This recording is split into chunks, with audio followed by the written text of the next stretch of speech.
Good morning students. हमने electrostatic chapter को complete कर लिया था। आज हम इसके बेस पे जो न्यूमेरिकल्स हैं वो सोल्व करते हैं।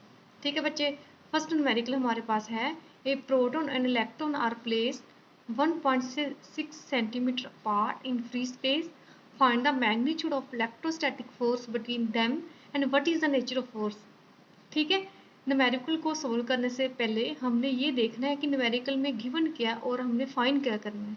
ठीक है, न्यूमेरिकल में क्या गिवन है, डिस्टेंस बिटवीन टू चार्ज कितना है, r is equal to 1.6 into centimetre. ठीक है, इसको हम क्या किस में कन्वर्ट कर लेंगे, सेंटीमीटर।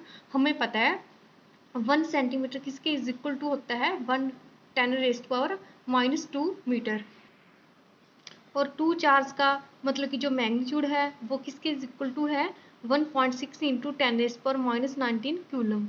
क्योंकि स्टेटमेंट में गिवन है प्रोटॉन और इलेक्ट्रॉन और प्रोटॉन के ऊपर दोनों में चार्ज इक्वल होता है, हमें पता है। ठीक है, हमने क्या फाइंड करना है, force and nature of force. Force का फार्मूला होता है के Q1 Q2 upon are square. के की वैल्यू होती है 9 इंटू 10⁻9। टू चार्ज का मैग्नीट्यूड हमें पता है 1.6 into 10⁻⁻19 coulomb and 1.6 into 10⁻⁻19 coulomb. और डिस्टेंस हमें पता है, इस सभी की वैल्यू हम इस फॉर्मूले में पुट कर देंगे। हमारे पास फोर्स का फार्मूला आ जाएगा 9 इंटू 10⁻⁻25 न्यूटन। देखो, अब हमने फाइंड करना था what is the nature of this charge. Statement में हमें पता है भी जो टू चार्ज पार्टिकल हैं वो क्या है, एक प्रोटॉन और एक इलेक्ट्रॉन, दोनों क्या है अनलाइक, इसलिए इनके ऊपर जो भी फोर्स आएगा वो क्या आएगा, अट्रैक्टिव। अब देखो next numerical, two positive charge particles each of mass is this carrying a charge of this are placed r distance apart if each charge experience a repulsive force is equal to it is weight, find r. ठीक है, हमें जो to charge हैं उन दोनों का magnitude दिया हुआ है इक्वल एंड पॉजिटिव, और आर की वैल्यू हमने फाइंड करनी है। हमें पता है फोर्स का फॉर्मूला होता है 1/4 pi epsilon naught Q1 and Q2 upon r square. But यहाँ पे हमें फोर्स की न्यूमेरिकल वैल्यू नहीं दी, उसने बताया है if each one experience a repulsive force is equal to it is weight. मतलब कि हर एक charge particle repulsive force experience कर रहा है कितना, जितना इसका वेट होता है। +1 में हमने रीड किया है force F is equal to m g, इसलिए हम दोनों फोर्स को इक्वल रख देंगे और R की वैल्यू यहाँ से फाइंड कर लेंगे। अब हम इसको क्रॉस मल्टीप्लाई कर देंगे, क्रॉस मल्टीप्लाई करने से R इधर चला जाएगा और ये वैल्यू इसके अपॉन में आ जाएगी, और R को सोल्व करके हमारे पास आ जाएगा 0.117 मीटर। देखो बच्चे next numerical, two free point charge +4e and +e are at a distance of a apart. मतलब कि हमारे पास 2 पॉइंट चार्ज हैं, दोनों का मैग्नीट्यूड हमें दिया हुआ है और उसके बीच में जो डिस्टेंस है वो क्या है, a। Where should a third point charge Q be placed between them so that the entire system is in equilibrium. Third charge Q को हम यहाँ इस लाइन पे कहाँ पे रखें जो एंटायर सिस्टम है इक्विलिब्रियम में होए। सबसे पहले कोई भी सिस्टम इक्विलिब्रियम में तब होएगा जब उस पे नेट फोर्स क्या होएगा, 0। ठीक है, और Q को हमने इक्विलिब्रियम में रखना है, इसलिए इस पे नेट फोर्स क्या होएगा, 0। नेक्स्ट हमने क्या फाइंड करना है, what is the magnitude and sign of Q।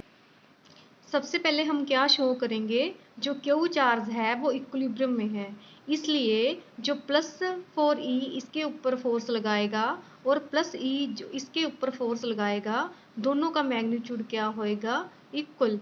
ठीक है, अब हम क्या करेंगे, इन दोनों के बीच में कूलम लॉ अप्लाई करेंगे और इन दोनों के बीच में कूलम लॉ अप्लाई करेंगे। जो हमारे पास फोर्स की वैल्यू आएगी हम इसको इक्वल रख देंगे। सबसे पहले हम इन दोनों के बीच में कूलम लॉ अप्लाई करेंगे, तो 1/4 पाई एप्सिलॉन नॉट इसका मैग्नीट्यूड और डिस्टेंस बिटवीन देम का स्क्वायर। इन दोनों के बीच में डिस्टेंस है x, इसलिए यहाँ पे आ जाएगा x का स्क्वायर। और इन दोनों के बीच में कूलम लॉ अप्लाई करेंगे 1/4 pi epsilon not plus e का मैग्नीट्यूड, Q चार्ज का मैग्नीट्यूड, और इन दोनों के बीच में डिस्टेंस है a - x का स्क्वायर।